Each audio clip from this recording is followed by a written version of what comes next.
I don't know about you, but I'm always on the lookout for get out of thinking free cards. Like a principle that someone expresses that's designed to make it seem as if they're thinking critically, but really it's just an excuse to not have to do or think about something that might cause a little bit of cognitive dissonance.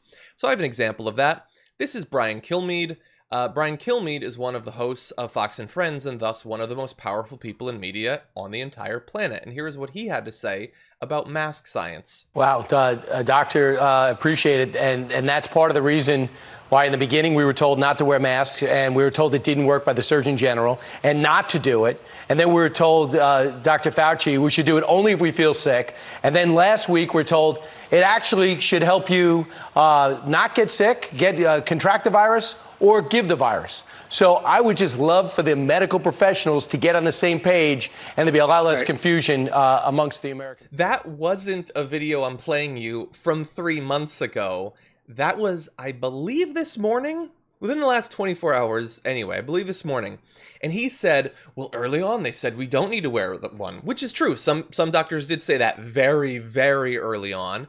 And now they say that we should. And then they say that it stops the disease from spreading. Come on, people, get it together. Get on message. No, that's on message. And they've been saying that for literally months. Brian Kilmeade still hasn't caught up. As of this morning, he's still not sure what the weight of scientific opinion on masks is vis-a-vis COVID, which seems like madness for someone making literally millions of dollars every year to analyze the news.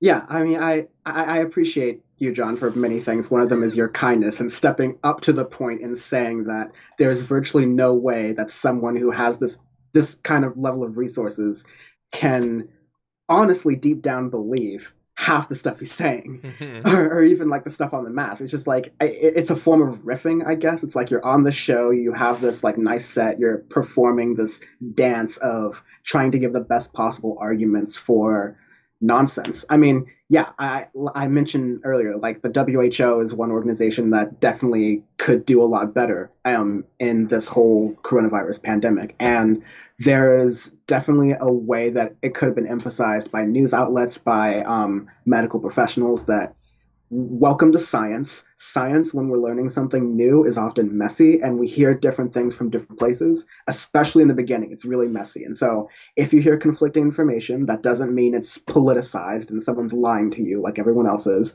It just means that we're learning better information over time. So like, trust the consensus generally. It should have been a messaging from the start. I think, again, responsible shows like this one have largely done that.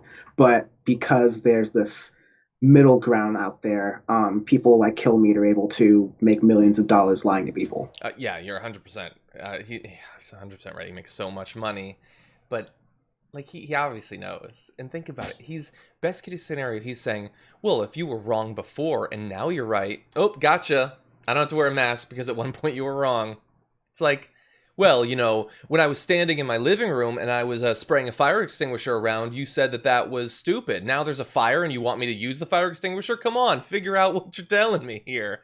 It's like he knows. We've known for so long. I mean, the mask science. Like, I know Tucker Carlson every night is saying that there isn't science. Take a look at this graphic. Unless you're on a very large screen, you can't make out any of those words, can't you? I apologize for that. The point I'm making here is there are so many studies showing that it's helpful that they won't fit in one standard TDR graphic. There are so many, not to mention just the common sense.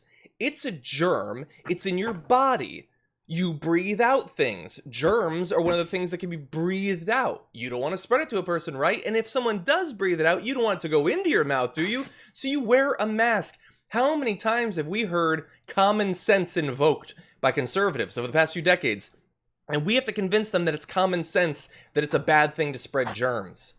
Or that they won't kill you by wearing the mask. Why are doctors wearing masks every day? Why didn't they stop years ago if it was so troubling to your health? If it didn't stop diseases from being spread?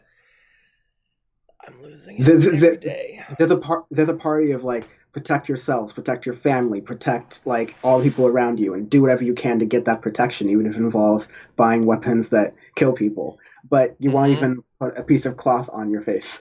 Like, you find it unmanly to like, I don't know what psyche or whatever deep ingrained things people are having here, but yeah, you're right. It's just such nonsense. It's hard to hard to deal. There's that Australian comedian, his sketch about his little segment about gun control went viral, where he was like Jim Jeffries? Jim Jeffries, yeah. So he was saying like effectively that we love having guns in our homes in America for home protection, but like there's not like enthusiasts about home protection that love having a really thick door. Like it's defense isn't sexy enough. It's offense, which leads me to believe that the only chance we had in this pandemic was if the virus was big enough that you could blast it with a shotgun. If you can't shoot it, we got no chance because we're not a defensive people. We have the Department of Defense, which is all about sending troops out there, okay? We don't like to hunker down and protect ourselves unless we're Trump running to the bunker.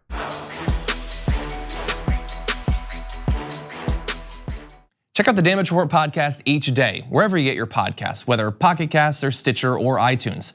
You can join me as I give you the news and stories you want, with a range of co-hosts and interview guests jumping in on the fun each day. Again, that's the Damage Report, wherever you get your podcasts. And if you get them at iTunes, don't forget to rate and review. Sometimes I'll read them live on the show.